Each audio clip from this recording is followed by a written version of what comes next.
দর্শক যেমনটা দেখতে পাচ্ছিলাম আমাদের প্রেস ক্লাবের সামনে বাংলাদেশ ল্যাব সহকারী তারা 14তম গ্রেডের দাবি নিয়ে এখানে আসছেন এবং তারা কেন 14তম গ্রেড পেতে পারেন এর সম্পর্কে কি ধরনের যৌক্তিক তুলে ধরবেন সেই জিনিসটা আমরা তাদের কাছ থেকে জানবো। আমাদের ল্যাব সহকারী কর্তৃক যে 14 গ্রেড আমাদের দাবির জন্য আমরা আজকে মানববন্ধন করলাম, এটা আমাদের একটি অধিকার নয়, এটা আমাদের যৌক্তিক দাবি। কারণ 11তম গ্রেড বা 14তম গ্রেড আমরা যারা বেসরকারি এমপিভুক্ত প্রতিষ্ঠানে চাকরি করি অথবা সরকারিতে করি, আমাদের কিন্তু সবাই কিন্তু শিক্ষা মন্ত্রণালয়ের আন্ডারে, সেখানে শিক্ষা মন্ত্রণালয়ের আন্ডারে আমাদের যে নিয়োগ বিজ্ঞপ্তি আছে বা ওদের যে একটা জনবল কাঠামো আছে সেখানে কিন্তু ল্যাব সহকারীদের পর আগে থেকে উল্লেখ করা ছিল।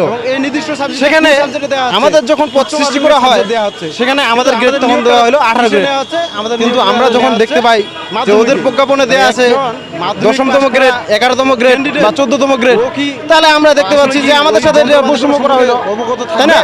কারণ দেখতেছি আমরা যে আমাদের নিয়োগটা হচ্ছে কোথায়, কলেজে, এবং কলেজ পর্যায়ে যদি আমরা ল্যাব সহকারী হই এবং একটা আমার যেমন সাবজেক্ট হচ্ছে আইসিটি, এবং প্রতিজনের একটা করে সাবজেক্ট আছে, নির্দিষ্ট সাবজেক্ট, এবং এই নির্দিষ্ট সাবজেক্টটা কোন সাবজেক্টে দেওয়া হচ্ছে, উচ্চ মাধ্যমিকের সাবজেক্ট দেওয়া হচ্ছে, কিন্তু আমাদের নিয়োগটা কিসে নেওয়া হচ্ছে, আমাদের নিয়োগটা নেওয়া হচ্ছে মাধ্যমিকে থেকে একজন মাধ্যমিক পাস করা 14তম গ্রেড ক্যান্ডিডেট ও কি আসলে কি ওই যন্ত্রপাতিগুলো সম্পর্কে অবগত থাকবে?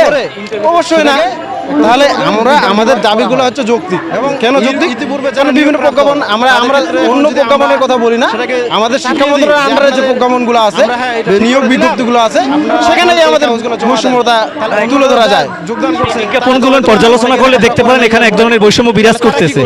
ওই বৈষম্যের থেকে অব্যাহতির জন্য আপনারা এভারেজ একটা 14তম গ্রেড চাচ্ছেন।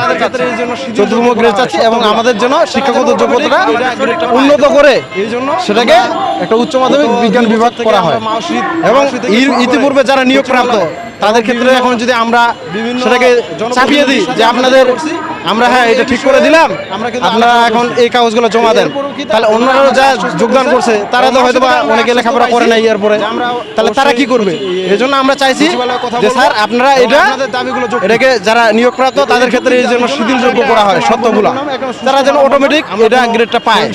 এই জন্য আমরা গত 2 বছর থেকে আমরা মাউসি থেকে শুরু করে সচিবালয় এবং বিভিন্ন জনপ্রতিনিধির সাথে আমরা দেখা করছি এবং এই বিষয়ে আমরা কিন্তু আলোচনা করছি। এর পরিপ্রেক্ষিতে ওনারা আমাদের আশ্বস্ত করছে এবং মাউসি থেকে আমরা আশ্বস্ত পাইছি যে আমরা অবশ্যই সচিবালয়ে কথা বলবো এবং আপনাদের দাবিগুলো জানিয়েছিলেন বৈষম্যবিরোধী ছাত্র এই যৌক্তিক দাবির জন্য আমরা একটা আজকে মানববন্ধন করলাম, একটা সুষ্ঠু মানববন্ধন, আমরা কোনো সহিংসতা না থাকে কোনো মিছিলও যাই না, ধারাবাহিকতায় আমরা একটা সুষ্ঠু মানববন্ধন অধিকার আমরা চাই শান্তি একটা দেশ, আমাদের শান্তির মাধ্যমে আমরা সমস্যাগুলোর সমাধান করতে চাই।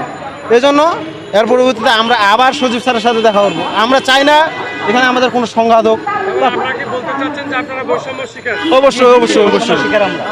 যেমনটা জানিয়েছিলেন বৈষম্য বিরোধী ছাত্র আন্দোলনের পরবর্তীতে যে নতুন বাংলাদেশের সূচনা হয়েছে, সেই নতুন বাংলাদেশে এ ধরনের আর যেন কোনো বৈষম্য না থাকে, তারই ধারাবাহিকতায় তারা কিন্তু তাদের এই ন্যায্য অধিকার যাতে প্রতিষ্ঠিত হয় সে কথাই বলেছেন।